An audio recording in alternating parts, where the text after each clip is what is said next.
Alkisah, pada zaman dahulu kala, di Tatar Pasundan, ada sebuah kerajaan yang dipimpin oleh seorang raja yang bijaksana. Beliau dikenal sebagai Prabu Tapak Agung.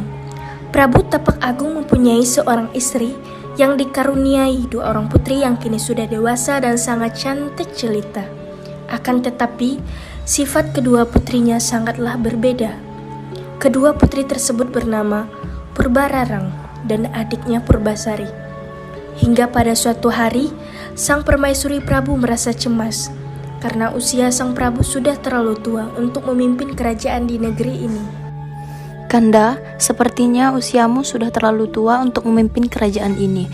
Bagaimana jika kita serahkan saja kerajaan ini kepada salah satu putri kita? Kamu benar, Dinda. Sebaiknya kita serahkan tata ini kepada Purbasari, putri kedua kita. Tapi bagaimana dengan Purbararang? Kita sudah merawat mereka sejak kecil, jadi kita sudah tahu sifat-sifat mereka. Dan menurutku, Purbasari lah yang pantas untuk meneruskan tataku. Dayang, kemarilah. Ada apa, Prabu? Panggillah kedua putriku kemari. Enggih, Tuan. Kami akan memanggil Tuan Putri. Ada apa Ayahanda memanggil kami berdua kemari? Begini putriku, usia ayah semakin tua untuk memimpin kerajaan ini. Ayah akan menyerahkan tata ini kepada Purbasari. Apa? Ayah akan menyerahkan tahta kerajaan ini kepada Purbasari, sementara aku adalah anak sulungmu, Ayah. Ini tidak adil. Ada apa, Prabu? Mengapa engkau batuk belara seperti ini? Ini obatnya, Ratu. Terima kasih, Dayang.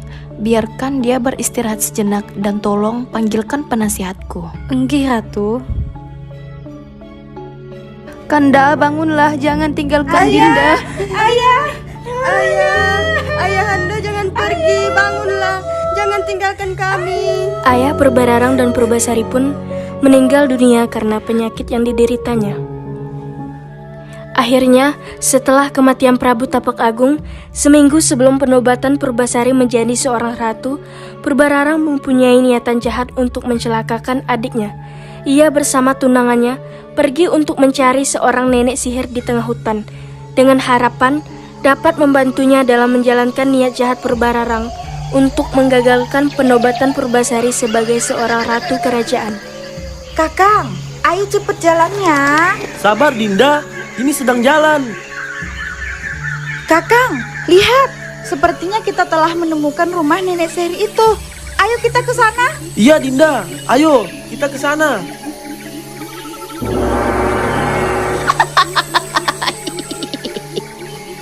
Sedang apa kalian datang kemari, wahai anak muda? Dinda, ayo kita pulang saja Dinda. Jangan takut anak muda, aku tahu maksud kedatangan kalian kemari pasti ingin mencelakakan seseorang, bukan? Wah, nenek ini hebat sekali ya. Belum dikasih tahu maksud dan tujuan kita kemari, tapi nenek sudah tahu. Ambillah ini, berikan ramuan ini kepada Purbasari, maka dia akan mengalami kulit yang melepuh. Terima kasih, Nek. Ini ada kepingan emas untukmu. Setelah mendapatkan ramuan itu, Purbararang dan Indrajaya bergegas pulang menuju kerajaan. Hari pun sudah mulai gelap. Tiba waktunya untuk makan malam bagi keluarga kerajaan. Dayang pun menyiapkan makanan untuk santapan makan malam. Dayang, sudah siapkah makanannya? Enggih, Tuan Putri. Sebentar lagi makanannya siap. Tunggu sebentar ya. Sebentar, Dayang. Aku akan membantumu untuk menyiapkan makanan. Silakan, Tuan Putri. Tanpa sepengetahuan Dayang, Purbararang memberikan ramuan yang diberikan nenek sihir, dan Purbararang membawakan minuman menuju meja makan. Silahkan dinikmati, adikku. Terima kasih, Kak. Mereka pun menikmati hidangan makan malam. Hingga keesokan harinya, di kerajaan Pusantar terdengar bau amis yang menusuk hidung. Ternyata bau amis dan busuk tersebut berasal dari kamar Purbasari. Pengawal, bau busuk dan bau amis apa ini? Bau ini berasal dari kamar Purbasari, Permaisuri. Tidak mungkin. Bau ini berasal dari kamar Purbasari. Purbasari adalah putri yang bersih dan wangi. Kalau begitu, mari kita ke sana untuk membuktikannya. Semakin dekat menuju kamar Purbasari, semakin tercium aroma amis dan busuk dari Purbasari. Sampai-sampai keluarga kerajaan pun hampir tidak kuat untuk mencium aromanya. Tuan Putri, bisakah bukakan pintunya sebentar? Aduh, bagaimana ini? Sudahlah, jangan terlalu lama. Mari kita dobrak saja pintu ini. Wah, ternyata bau itu berasal dari tubuh Purbasari, Bunda. Usir saja dia dari kerajaan ini daripada menimbulkan keresahan di masyarakat. Kau benar Purbararang. Ratih, bawa dia pergi dari kerajaan ini sebelum rakyat mengetahui hal ini. Tapi Bunda. Pergi kau! Kau tak pantas berada di sini. Ratih, cepat bawa dia pergi dari sini. Aku sudah tidak tahan mencium bau busuk ini. Baiklah Putri Purbararang, saya akan membawa Putri Purbasari pergi jauh dari kerajaan ini. Sang Ratih pun membawa Putri Purbasari ke hutan yang jauh dari pemukiman rakyat. Sampailah Ratih dan Purbasari di hutan. Sang Ratih pun membawa Purbasari ke gubuk yang ada di dalam hutan. Purbasari, tinggallah kau di sini. Bibi akan mengirimi persediaan makanan untukmu. Jagalah dirimu di sini baik-baik. Penderitaan ini akan segera berakhir. Bersabarlah. Iya Bibi, terima kasih atas semuanya. Pergilah. Aku tahu kau pasti tidak kuat mencium bau busuk badanku ini. Sang Ratih pun pergi kembali ke istana. Di tengah hutan belantara, Purbasari hidup dengan damai yang ditemani oleh berbagai macam hewan. Di antara hewan tersebut ada seekor kera berbulu hitam yang misterius. Tetapi kera tersebut yang paling perhatian kepada Purbasari. Lutung Kasarung selalu menggembirakan Purbasari dengan mengambilkan bunga-bunga yang indah serta buah-buahan bersama teman-temannya. Pada saat malam bulan purnama, Lutung Kasarung bersikap aneh. Ia berjalan ke tempat yang sepi, lalu bersemedi. Ia sedang memohon sesuatu kepada Dewata. Tidak lama kemudian, tanah di dekat Lutung merekah dan terciptalah sebuah telaga kecil. Airnya jernih sekali. Airnya mengandung obat yang sangat harum. Dan keesokan harinya, Lutung Kasarung menemui Purbasari dan memintanya untuk mandi di telaga tersebut. Apa manfaatnya bagiku?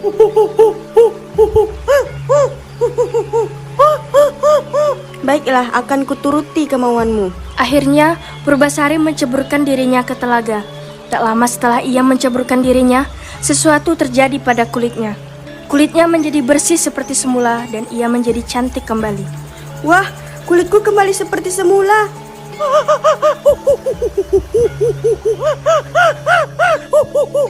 Setelah beberapa bulan penobatan Purbararang sebagai ratu di kerajaan, Purbararang memutuskan untuk melihat adiknya di hutan. Ia pergi bersama tunangan dan pengawalnya. Ketika sampai di hutan, ia akhirnya bertemu dengan adiknya dan saling berpandangan. Purbararang tak percaya melihat adiknya kembali seperti semula. Kenapa kau bisa berubah seperti dulu lagi? Tidak perlu kau tahu bagaimana aku bisa kembali seperti ini. Yang jelas dengan aku yang seperti ini, aku bisa kembali melanjutkan amanat yang telah ayahanda berikan kepadaku untuk memimpin kerajaan. Tidak bisa. Akulah sang ratu. Aku sudah dinobatkan sebagai ratu beberapa bulan yang lalu. Tentu saja bisa. Ini adalah amanat ayahanda sebelum beliau meninggal dunia. Dan tidak ada yang bisa menentang amanat ayahanda. Baiklah. Bagaimana jika kita adu ketampanan tunangan kita? Mana tunanganmu? Inilah tunanganku. Monyet. Jadi monyet ini tunanganmu. Tiba-tiba, mereka terkejut melihat sesuatu yang berubah menjadi pangeran tampan. Akulah wujud asli dari seekor lutung, dan aku akan segera menikahi Purbasari. Apa? Ini tidak mungkin. Tidak ada yang tidak mungkin di dunia ini. Kau tahu, aku adalah seorang pangeran yang dari kayangan yang dikutuk. Apa? Kau seorang pangeran? Ya, aku adalah seorang pangeran. Dan kutukanku kini berakhir ketika seorang gadis mencintaiku dengan hati yang tulus. Dan gadis itu adalah kau, Purbasari. Apa? Lalu untuk apa aku memasukkan racun ke dalam makananmu? Jika akhirnya kamu menemukan kebahagiaanmu, ini tidak adil. Jadi, selama ini kaulah biang keladi dari semua ini, Purbararang. Pengawal, tangkap dia dan hakimi dia di kerajaan. Baik, Ratih. Pangeran, maukah kau ikut bersamaku ke kerajaan? Sudah kau putuskan saat kau menemaniku di hutan. Aku akan selalu bersamamu kemanapun kau pergi. Keesokan harinya, pesta pernikahan dan penobatan Purbasari menjadi ratu digelar dengan meriah.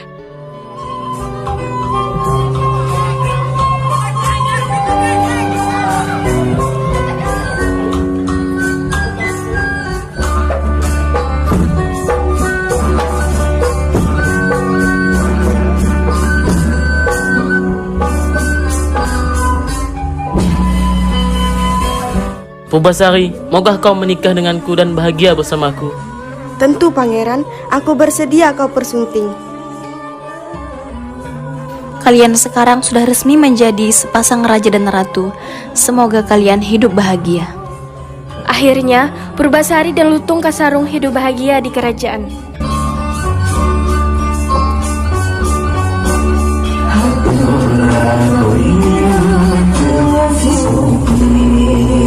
Demikian drama cerita rakyat Lutung Kasarung yang dapat kami persembahkan.